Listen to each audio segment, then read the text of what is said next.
படித்தால் அதுவே வெற்றியின் ஆயுதம். மக்கள் புத்தகம் படிப்பது அறிவு வளர்ச்சிக்காகவா அல்லது மன மகிழ்ச்சிக்காகவா என்று பட்டிமன்றத்தின் மூலம் வாதாட வருகிறார்கள் எம் பள்ளி மாணவர்கள். தூத்துக்குடினா முத்து, செர்வைட்னா கெத்து, வேகத்திற்கு ஜெட், விவேகத்திற்கு சர்வைட். இதோ எம் மாணவர்களின் பேச்சாற்றலை காண தயாராகுங்கள்.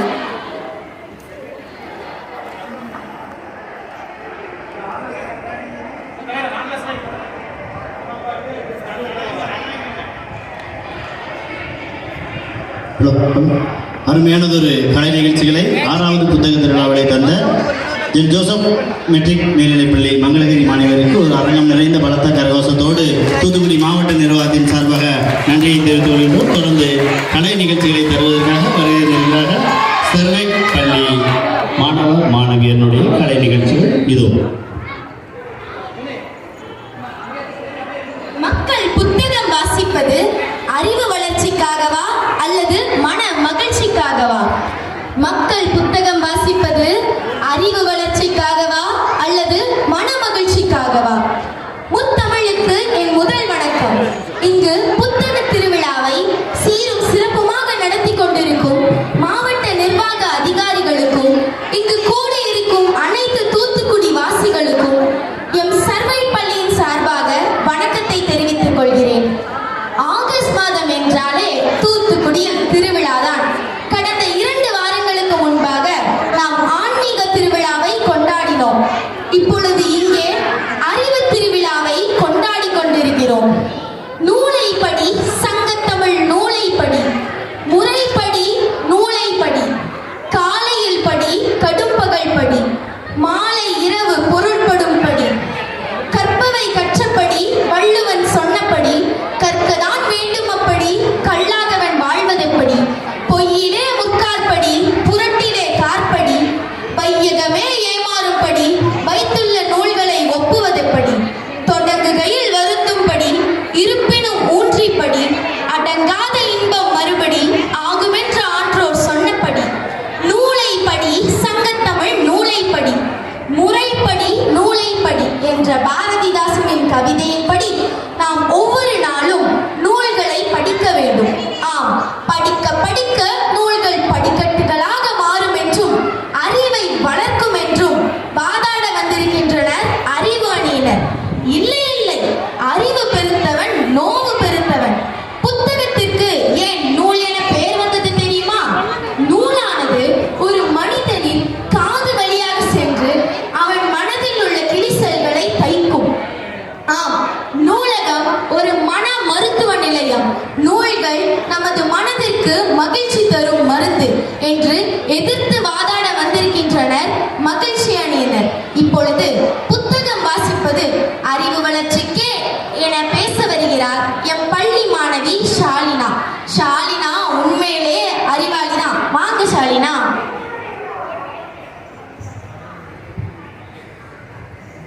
அனைவருக்கும் வணக்கம். மானமுள்ள மனிதனுக்கு அறிவுதான் அழகு. மூச்சு இருக்கின்றவரை வாழ்க்கை இருக்கும், வாழ்க்கை இருக்கின்றவரை சுயமரியாதை இருக்கும். சுயமரியாதை இருக்க வேண்டும் என்றால் புத்தியில் விழிப்புணர்வு ஆன்லைனில் இருக்க வேண்டும். ஆம், விழிப்புணர்வோடு இருக்க வேண்டும் என்றால் நாம் தினந்தோறும் புத்தகங்களை வாசித்துக் கொண்டே இருக்க வேண்டும். வரலாற்று பக்கங்களை புரட்டினால் புத்தகங்களால் தங்கள் வாழ்வில் அறிவை வளர்த்துக் கொண்டவர்கள் அநேகர். சிறையில் அடைக்கப்பட்ட போதும் சிறைச்சாலையில் நெப்போலியன் 3000 புத்தகங்களை வைத்திருந்தார். இவ்வளவு குள்ளமான நெப்போலியன் இருந்த இடத்தில் இருப்பதற்கு காரணம் புத்தகம். தன்னுடைய அப்பாவின் அலமாரியில் இருந்த புத்தகங்கள் தான் தன்னை அறிஞராக மாற்றியது என்றார் சர் சி.வி. ராமன். தூக்கு மேடைக்கு செல்லும் கடைசி நிமிஷத்தில் கூட கொஞ்சம் பொறுங்கள், புரட்சியாளனுடன் பேசிக்கொண்டு வருகிறேன் என்று பகத்சிங் படித்த கடைசி புத்தகம் தான் லெனின் எழுதிய அரசும் புரட்சியும். அறிவை விரிவு செய்கின்றார் பாரதியார். சீவக சிந்தாமணியை படித்ததால் தான் உவேசா சாமிநாத ஐயர் தமிழ் தாத்தாவானார். நான் வாசிக்காத ஒரு புத்தகத்தை எடுத்து வந்து என்னிடம் தருபவனே உண்மையான நண்பன் என்றார் ஆபிரகாம் லிங்கன். மைக்கேல் ஃபாரடே வறுமையில் தன்னுடைய 12வது வயதில் பைண்டிங் வேலைக்கு சென்ற அவர் அங்குள்ள புத்தகங்களை படித்ததால் தான் டைனமோ என்னும் இயந்திரத்தை உருவாக்கினார். ஆல்பர்ட் ஐன்ஸ்டைன் தன்னுடைய சாதனையில் அவர் சந்தித்த பல சவால்களை எதிர்கொள்வது தோன்றுவதற்கு புத்தகங்கள் தான் காரணமாக இருந்தது என்று கூறினார்.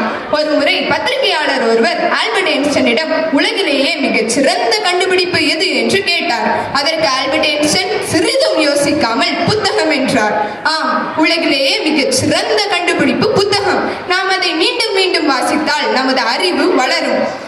புத்தகத்தை வாசித்து மகிழ்ச்சி அடைபவர்கள் சாதாரண மனிதர்கள்.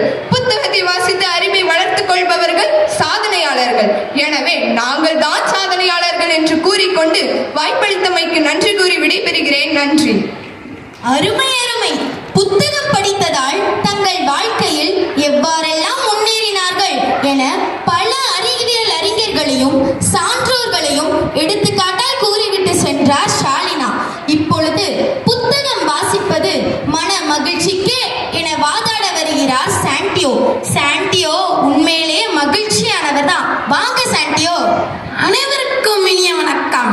நடுவர் அவர்களே, புத்தக வாசிப்பு என்பது கோடை காலத்தில் பெய்கின்ற மழை போன்றது, இனிமையான இசை போன்றது, ஒரு குழந்தையின் சிரிப்பை போன்றது. ஒரு எழுத்தாளன் தன் கலைத்திறனை சொற்களின் வழியே எழுதி காட்சிப்படுத்துகிறான். இதுவே புத்தகம். இதை வாசிக்க வாசிக்க நமது மனம் ரசனையில் மூழ்குகிறது, நமது மனம் மகிழ்ச்சி அலைகளில் திளைக்கின்றது. நடுவர் அவர்களே, நம்ம ஷாலினா சொன்னாங்க, பகத்சிங் தூக்கு போடுறதுக்கு கடைசி நிமிஷத்துல புத்தகம் வாசிச்சாங்கன்னு. அவர் கடைசி நிமிஷத்துல புத்தகத்தை வாசிக்கும் போது அவருக்கு ஒரு மன மகிழ்ச்சி ஏற்பட்டிருக்கும். அந்த மன மகிழ்ச்சியிலேயே நம்ம செத்துடலாம்னா அவர் புத்தகம் வாசிக்க போயிருப்பாரு. சாகும் போது எதற்கு நடுவர் அவர்களே அவர் அறிவை வளர்க்க போறாரு? எடுத்துக்காட்டு கூட இப்படி தப்பு தப்பா சொல்றாங்க நடுவர் அவர்களே. அதுக்கப்புறம் என்ன சொன்னாங்க? சிறைச்சாலையில் நெப்போலியிடம் 3000 புத்தகங்கள் இருந்தன. சிறைச்சாலையில் இருக்கும் ஒரு மனிதர் எவ்வளவு மன அழுத்தத்தில் இருப்பார். அவர் மனமகிழ்ச்சிக்காக மட்டும்தான் புத்தகத்தை வாசித்திருப்பாரே தவிர வேற எந்த அறிவு வளர்ச்சிக்காகவும் வாசித்திருக்க மாட்டார். நடுவர் அவர்களே, இந்த காலத்துல வெள்ளைத்தாளுக்கு 2 இடத்துல தான் மதிப்பு உண்டு. ஒன்று அது பணமாக அச்சடிக்கப்படும் போது, இன்னொன்று அது புத்தகமாக அச்சடிக்கப்படும் போது. ஏனென்றால் பணத்தை பார்த்தால் நமக்கு மகிழ்ச்சி வரும், புத்தகத்தை பார்த்தால் நமக்கு மகிழ்ச்சி வரும். நடுவர் அவர்களே, இந்த புத்தக திருவிழாக்கு வந்திருக்கவங்கள எத்தனை பேர் அறிவு சார்ந்த புத்தகங்களை வாங்குறாங்கன்னு பாருங்க நடுவர் அவர்களே. எத்தனை பேர் நகைச்சுவை புத்தகங்களையும் மனமகிழ்ச்சி தரக்கூடிய புத்தகங்களையும் வாங்குறாங்கன்னு பாருங்க. இந்த கூட்டத்துல புத்தகம் வாங்கியிருக்கவங்க கையில இருக்கிற புத்தகத்தை செக் பண்ணீங்கன்னா கூட இப்பவே நீங்க தீர்ப்பு சொல்லிடலாம்.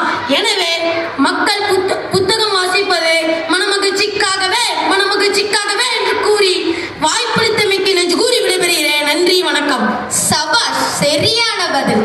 இப்பொழுது புத்தகம் வாசிப்பது அறிவு வளர்ச்சிக்கே என பேச வருகிறார் செல்வவரும்.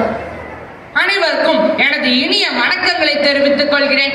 நடுவர் அவர்களே, நம்ம சாண்டியோ சொன்ன மாதிரி மக்கள் மனமகிழ்ச்சிக்காக மட்டுமே புத்தகத்தை வாசித்திருந்தால் இன்று உலகத்தில் உயர்ந்த மனிதர்கள் எல்லாம் புத்தகத்தை வாசித்ததால் தான் நாங்கள் உயர்ந்தோம் என்று கூறியிருக்க மாட்டார்கள். திருச்சியில் பிறந்த வெங்கட ரமணனை ரமண மகர்ஷியாக்கியது பெரிய புராணம் என்ற நூல். பூமியில் வாழ்வதற்கு நாம் தரும் வாடகை தான் நாம் செய்கிற சேவை என்ற புத்தகத்தின் ஒரு வரிதான் தெரசாவை அன்னை தெரசாவாக மாற்றியது. கவியரசு கண்ணதாசன் அறிவால் உணர்ந்துவிடு, இல்லை அனுபவம் உனக்கு உணர்த்திவிடும் என்று கூறியுள்ளார். நமது கனவு நாயகன் அப்துல் கலாம் சேர்த்து வைத்திருந்த ஒரே சொத்து புத்தகங்கள். சாண்டியோ சொன்னாங்க, சிறைச்சாலையில் இருப்பவர்கள் மன அழுத்தத்தில் இருப்பார்கள், அதனால் தான் மன மகிழ்ச்சிக்காக புத்தகங்களை வாசித்திருப்பார்கள் என்று. நமது முதல் பாரத பிரதமர் நேரு அவர்கள் சிறைச்சாலையில் இருந்து அநேக புத்தகங்களை வாசித்துவிட்டு தனது மகளான இந்திரா காந்திக்கும் இந்த புத்தகத்தை வாசி, அந்த புத்தகத்தை வாசி என அநேக கடிதங்களை எழுதினார். நேருஜி சொன்ன அனைத்து புத்தகங்களையும் வாசித்துவிட்டு தனது அறிவை வளர்த்து கொண்டதால் தான் இந்தியாவின் முதல் பெண் பிரதம மந்திரியாக, இரும்பு பெண்மணியாக இந்திரா காந்தி வளர்ச்சி அடைந்தார். சீர்காழி அரங்கநாதன் ஒரு கணித பேராசிரியர் ஒரு நாள் அவரது கல்லூரி கல்லூரியில் நூலகர் வராத காரணத்தினால் முதல்வர் அன்று அரங்கநாதருக்கு நூலகத்தை பார்த்துக் கொள்ளும் பொறுப்பை கொடுத்தார். அவருக்கும் நூலகத்திற்கும் எந்த சம்பந்தமும் இல்லை. அந்த ஒரு நாளில் அவர் புத்தகங்களை வாசித்ததால் அவர் தனது கணித பேராசிரியர் பதவியை துறந்துவிட்டு ஒரு சிறந்த எழுத்தாளரானார். 5 நூலக விதிகளை எழுதினார். இவரே இந்தியாவின் நூலக தந்தை என்று அழைக்கப்படுகிறார். மக்கள் மனமகிழ்ச்சிக்காக மட்டுமே புத்தகங்களை வாசித்திருந்தால் இப்படிப்பட்ட அரிய தலைவர்கள் நமக்கு கிடைத்திருக்க மாட்டார்கள். உலக பணக்காரர்கள் ஒருவரான பில் கேட்ஸ் தான் புதிய விஷயங்களை கற்றுக்கொள்வதற்கும் தனது புரிதலை சோதித்து பார்ப்பதற்கும் புத்தகங்களே உதவியாக உள்ளன என்று கூறியுள்ளார். எனவே மக்கள் புத்தகங்களை வாசிப்பது அறிவு வளர்ச்சிக்கே என்று கூறி விடைபெறுகிறேன். நன்றி, வணக்கம். ஆம், வெறும் மன அமைதிக்காகவும் மன மகிழ்ச்சிக்காகவும் மட்டும் புத்தகத்தை வாசித்திருந்தால் இத்தனை தலைவர்கள் நமக்கு எப்படி கிடைத்திருப்பார்கள்? இப்போது மீண்டும் புத்தகத்தை வாசிப்பது மன மகிழ்ச்சிக்கே என பேச வருகிறார் பவியேஷ். பவியேஷ் எப்போதுமே குழந்தை மாதிரி மகிழ்ச்சியாகவே இருப்பார். வாங்க பவியேஷ். அனைவருக்கும் வணக்கம். நடுவர் அவர்களே, உடலுக்கு பயிற்சி அளிப்பது உடற்பயிற்சி, மனதிற்கு பயிற்சி அளிப்பது புத்தக வாசிப்பு என்றார் செக்மன் ராய். ஆம், நாம் புத்தகத்தை நேசமாக வாசிக்க வேண்டும். புத்தகத்தை நேசிப்பவர்கள் வாழ்க்கையை நேசிப்பவர்கள். நடுவர் அவர்களே, நாங்கள் புத்தகங்களை அறிவு வளர்ச்சிக்காக வாசிக்க வேண்டாம் என்று சொல்லவில்லை. நம் மக்கள் புத்தகங்களை மன மகிழ்ச்சிக்காகவே வாசித்துக் கொண்டிருக்கிறார்கள் என்று சொல்லிக் கொண்டிருக்கிறோம். அப்படி அறிவு வளர்ச்சிக்காக வாசிச்சிருந்தாங்கன்னா நம்ம நாட்டுல நிறைய அப்துல் கலாம்கள் இருந்திருப்பாங்க, நிறைய காந்தியடிகள் இருந்திருப்பாங்க, நிறைய சர் சி.வி. ராமன்கள் இருந்திருப்பார்கள். இப்பொழுது இந்த புத்தக திருவிழாவில் மக்கள் வாங்கிக் கொண்டிருக்கும் புத்தகங்களில் எத்தனை பேர் அறிவு வளர்ச்சிக்காக அதை பயன்படுத்துவார்கள்? நான் அறிவு வளர்ச்சிக்காக ஒரு புத்தகத்தை எடுத்து வாசிக்க தொடங்கினால் போர் அடித்துவிடும். நடுவரவர்களே, மனம் மகிழ்ச்சிக்காகவே நாம் புத்தகத்தை வாசிக்க வேண்டும். அறிவு வளர்ச்சிக்காக நான் ஒரு புத்தகத்தை எடுத்து வாசிக்க தொடங்கினால் கையில் ரஃப் நோட்டும் பேனாவுடன் இருக்க வேண்டும். இந்த புத்தகத்தில் இந்த பக்கத்தில் எனக்கு என்ன அறிவு சொல்லப்பட்டிருக்கிறது என்று நான் நோட்ஸ் எடுக்க வேண்டும். இப்படி நான் நோட்ஸ் எடுத்து படித்தால் எனக்கு புத்தகம் வாசிக்கும் ஆர்வம் எப்படி வரும்? நான் புத்தகம் வாசிக்கும் போது எனக்கு பிடித்த ஒரு திரைப்படத்தை பார்ப்பது போல மன மகிழ்ச்சியோடு படிக்க வேண்டும். அப்பொழுதுதான் அது சொல்லப்பட்டிருக்கும் கருத்து என் வாழ்க்கையை புதிதாக்கும். நாம் அருந்திடாத, கனவில் கூட பார்க்க முடியாத நிறைய விஷயங்களை புத்தகம் வாசிக்கும் போது நாம் உணரலாம். தற்போது அதி வேகமாக சென்று கொண்டிருக்கும் நம் வாழ்க்கையில் நாகரிகம், தொழில்நுட்பம், செல்போன் போன்றவை நம் மூளையை முடமாக்கி கொண்டிருக்கின்றன. இதிலிருந்து மீள நாம் புத்தக வாசிப்பை மன மகிழ்ச்சியோடு செய்ய வேண்டும். அப்பொழுதுதான் நாம் அதிலிருந்து மீள முடியும். நாம் அறிவு வளர்ச்சிக்காக ஒரு புத்தகத்தை எடுத்து வாசிக்க தொடங்கினால் நம்மால் ஒரு புத்தகத்தை கூட முழுமையாக வாசிக்க முடியாது. தன்னுடைய குழந்தையிலிருந்து அடுத்து என்ன செய்யலாம் என்று செய்வதறியாது இருந்த அன்னிபெசன்ட் அம்மையாரை எஸ்எஸ்என் அன்மேல்ட் என்ற ஒரு புத்தகம் சமூக போராளியாக அம்மையாரை இந்தியாவிற்கு வர செய்தது. தன் குழந்தை இருந்த தாய் தன்னுடைய மன அமைதிக்காகவும் மன மகிழ்ச்சிக்காகவுமே ஒரு புத்தகத்தை படித்திருப்பார் என மக்கள் மன மகிழ்ச்சிக்காகவே புத்தகங்களை வாசிக்கிறார்கள் என்று கூறி வாய்ப்பளித்தமைக்கு நன்றி கூறி விடைபெறுகிறேன். நன்றி, வணக்கம். எல்லாம் சரிதான் பவியேஷ். வெறும் மன அமைதிக்காகவும் மன மகிழ்ச்சிக்காக மட்டும் அன்னிபெசன்ட் அம்மையார் அந்த புத்தகத்தை வாசித்திருந்தால் இன்று சமூக போராளியாக இந்தியாவுக்கு வந்திருக்கவே முடியாது. புத்தகங்களின் தாள்கள் வெறும் தாள்கள் அல்ல, நம்மை சரியான பாதைக்கு கூட்டிச் செல்லும் கால்கள்.